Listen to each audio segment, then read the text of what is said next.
Right, okay, it's about 2 o'clock and it's the 17th of October 2013. I've just done this video so I can give you a summary of the events. Obviously the videos have got descriptions underneath, but this is just to give you an overview of the videos on the channel and obviously the purpose of it as well. So, I'm Kirstina, or Kirsty, commonly known as, no legal fiction attached to me because I'm a sovereign human being. Now, what happened, it was the 19th of November, my arrest, 2009. You can view the video on the channel. I'd come out of a nightclub, friend's birthday party, 2 o'clock. I don't know what the police expect you to be after coming out of a nightclub at 2 o'clock. Like, shock, horror, everyone's drunk. But obviously, I came out, and as you can see on the video, they're holding my friend down in the street. Now all I did was, and as you can see, there's the footage you can view, I started telling him off, basically, saying, don't you think you're being a bit rough, I'm just going to stand here, watch you break the law, etc, etc. But at no point was I spitting, swearing and refusing to leave the scene, because that's what they charged me with, section 5, public disorder. So obviously you can see from the arrest video, the force used was OTT. And they took me down to Queen's Gardens police station. You can see from that footage that obviously I don't want to give them my details, don't want to give them my fingerprints, don't want to give them my DNA. And obviously, they're not the nicest of videos to watch, but obviously you get to see what actually goes on, when you do refuse to give you details.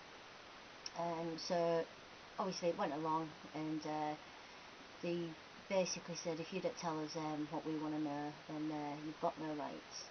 But I'd just like to say at this point, I'm not doing this out of revenge or because I think I can get away with anything, and it's basically because I want to show up what can happen, to you when you're in the company of the Humberside Police. But I have to say that it's not all Humberside police officers, because I've met quite a few, and quite a lot of them are quite nice, really. You can't say that it's all police, it's everybody in the courts, everybody at the CPS, because a lot of these people who are employed at these companies have no idea what they're doing, and obviously they're not going to be told, so they think what they're doing is A-OK, to do. So I was at Queen's Gardens, and they forcibly took my fingerprints, as you can see from the footage.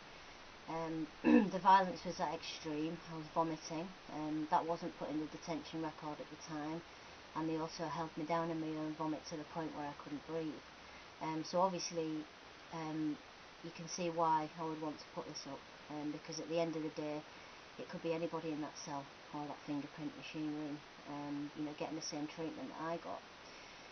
So obviously, you can only resist them for so long. So they took my fingerprints by force. I got out of the police station, and then when I did, I started asking questions. I started making phone calls. I started making more inquiries, into what happened. But I was actually studying common law at the time, and the Freeman Principles. So I just have to give a mention to Veronica Chapman now, because that lady really helped me at the time. And if you're looking for a good book to read, I recommend Veronica the Chapman family's book, and it's called Freedom's More Than Just a 7-letter word. Because obviously in this video I'm just keeping it as simple as I can, just so I can give you some context for what you'll watch later. So I rang the CPS, had a conversation with Sally Laycock. She basically agreed with me that when they send you a summons, they're talking a different language to you. So she agreed with me that they spoke legalese. She also agreed that a summons meant it was an invitation, and where it says must, you must attend, that means you may.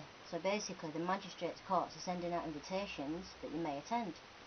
And obviously another thing that ties in is that the magistrates' court, the CPS, the police, the council are all companies that actively operate for profit. And you can go on a website called Dun & Bradstreet to look this up, D-U-N Bradstreet, And basically you can put in a name, say like Humberside Police, CPS Hull, Hull Magistrates Court. You put that in and it'll bring you up a list of companies under that name. So basically what they are is not the police, not the CPS, not the courts. They're basically companies operating for profit, and that's obviously massive fraud for an employee of the Crown Prosecution Service to agree with me that they're actually speaking a different language. And when you listen to Mrs. Leila Viggers, the conversation I had with her, I bring it up with her as well. So all the way through, I was asserting the fact that I'm a human being, I'm a sovereign human being, I don't have a title attached to my name. If I've done no harm and damage, then basically I owe nobody anything and I don't have to answer to anybody. Because at the end of the day, regardless of whether they swear oaths or not, you are the authority. You know, there's no higher authority than you. But obviously, you know, when you're going to take that stance, it comes with a lot of responsibility. So you've got to make sure that you know yourself. Make sure you know yourself, because that's basically where where I'm coming from. I know who I am. I know myself. So I can go into a magistrate's court, which I did, and tell them that, you know, I'm a sovereign human being. Your companies, you're all colluding, you're all operating for profit. And basically, you know, leave me alone. I've done nothing wrong. So, you know, I don't contract, I don't consent, I don't give you any sort of leeway to you know, think that you can administer justice, because it's not actually justice that's being administered. What's happening is that cash, cold hard cash, is being extracted from motorists, from the public. You throw litter on the ground, you know, you've even got on bus adverts, avoid an £80 fine, put your litter in the bin. You know, it's all about money. It's all about the money. That's all they want out of your money. They don't want to give you any justice, because unfortunately that justice isn't for you. So what I did is I went into Hull Magistrates Court on the 17th of February. This will have been 2010 now, because the arrest was in 2009. So when all the magistrates came in, I'll give you the magistrates' names: David Green, Ken Omerod and Lindsay Fowler, and the legal advisor was Mrs. Leila Viggers. So we got in there, so what you do in a magistrate's court, if you want to take this stance, is well, the best thing to do is get the names, get all the names you can before you go in. You go in, you claim common law jurisdiction, and you stay sat down. So when the magistrates filed, and the middle magistrate turned around to me and said, "Oh, may I remind you, this is a court of law and you're required to stand." So all you do, keep your cool, keep your calm. Just turn around to me and say, "Okay, well, you've got no authority over me, I don't extend you any, and on top of that I don't take orders from you either." Now obviously that does send them into a panic. So Mrs. Leila Viggers approached them, started whispering. There's no whispering in court. So I was like, you know, come on, speak up so everyone can hear you.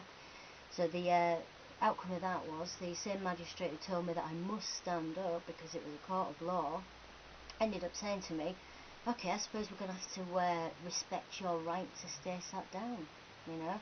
So even just that small example shows you that they have no authority. You know, if they had any authority, they'd be yanking you up, they'd be making you stand up.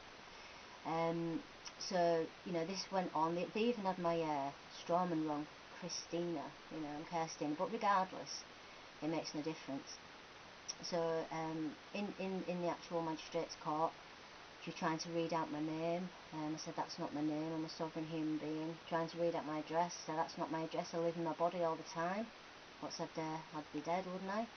And then reading up my date of birth, I said, "Well, you know, that's all good and well, but that's hearsay, because my parents told me." So obviously when you go in there, you must keep asking questions, keep talking, because at the end of the day you're representing yourself and you do have a right to speak.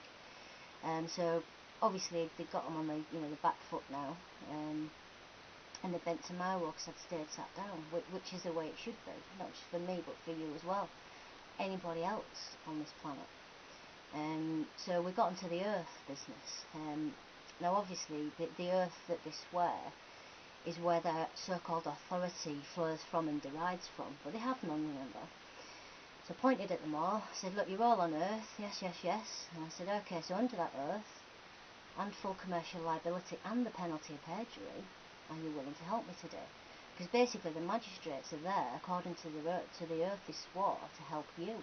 They're not there to serve the court or the police or the CPS, they're there for you. So when I said this is just uproar. I mean, Mrs. Yaley Lavigas near enough ran to the bench, put her hands on it, and said, "No, no, no, you're not under oath." Oh dear. And basically, by her saying that, she committed perjury, lying, you know, by their rules, obviously, because what I was doing, what you got to do is use their own stupid rules to hit them over the head with, you know, and it's quite funny when you start doing it. So at that point, all the magistrates obviously didn't know what the hell was going on, you know, because they thought they were under oath. You know, the legal advisor in there is telling them that they're not. So they was all like, shuffling the papers, "We will not be spoken to like this." So they all abandoned the court. And then Mrs. Yaley Lavigas, I've never ever seen anybody go so red in my life. Totally. So I kept talking to her, saying, "Mrs. Yaley Lavigas, you know what's going on, what are you doing? Do you want to explain yourself?" And she ended up running out and shouting, "I'm going in the back with these," and slamming the door. So obviously that's a real life account. That's what really happened. And obviously, you know, I've got the recorded phone calls to back up what I'm saying. So obviously I left. What they did was, because they will railroad, because they are psychopaths. So they kindly pleaded.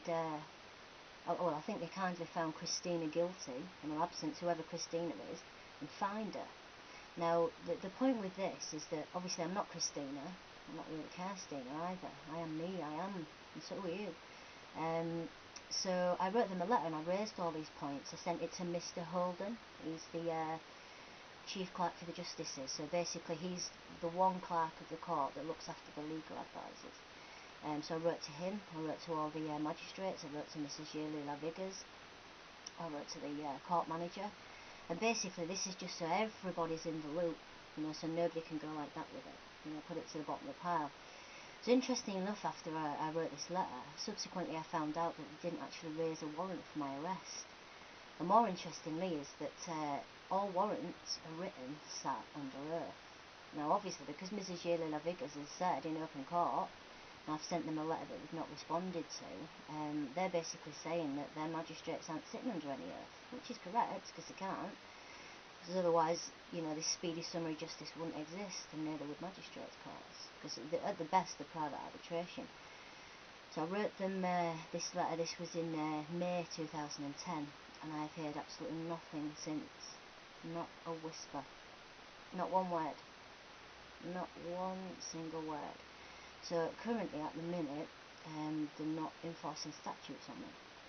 Now the interesting thing with this, and why I put all this together, is because recently I've driven through a 30-mile-an-hour zone at 38 miles an hour. Dear me, aren't I a bad bastard? So I mean, it's not as if I'm pepper bombing bad dads, but the interesting thing about this is that this eventually should end up with an invitation from the magistrates' court. Now, where it's at the minute is the last threat I had from the Humberside police was on the 21st of September, which will be 5 weeks ago tomorrow. I sent it to this address. The reason being is because obviously somebody had filled in the details for the car I was driving. They said that it was me driving, which is fair enough. You know, me as a sovereign human being, and you know, I'm not going to use that name or recognise it or use any of their paperwork, because that's another thing. If they send you any paperwork, do not use their paperwork. That'll constitute a contract in your agreement. So yeah, the last threat was on the 21st of September, and the threat was, "You will have 6 points on your licence and £1,000 fine, and this will go to the magistrates' court." So I'm thinking, totally not in a state of fear, I'm thinking, well, just get on with it then, you know, send it there. So that's where we're at the minute. We've had no invitations, not heard a whisper, but obviously either way is going to be a problem, because I'm not willing to you know, drop this. And like I say, it's not out of any sort of sense of vengeance, hate, anger, have none of that. It's basically, well, it's all out of love at the end of the day, because I wouldn't want anybody else to be in the situation that I was in, and I would rather say no, you know, and see what happens, because I'd never forgive myself, you know, if something else happened and I hadn't said. I mean, I know it's 2013 now, but if you do watch the videos, you will understand that the experience he had was rather traumatising. And like I say, at the time, because it wasn't out of any vicious or vindictive on my part, I didn't privately prosecute them. And obviously you only get 3 years to do that. But that's not my motive here. My motive is just basically exposure, of what actually goes on, and obviously the steps you can take to combat it. Because at the end of the day, if you're not in fear and you know who you are, there's absolutely nothing anybody can do to you, because you're free at the end of the day. So thanks for listening. I will add to the channel the letters, the correspondence to and from the court, so you can read it for yourself, because obviously this is completely open and transparent, and it's all for information and educational purposes. So thank you very much for listening, and we shall see what happens.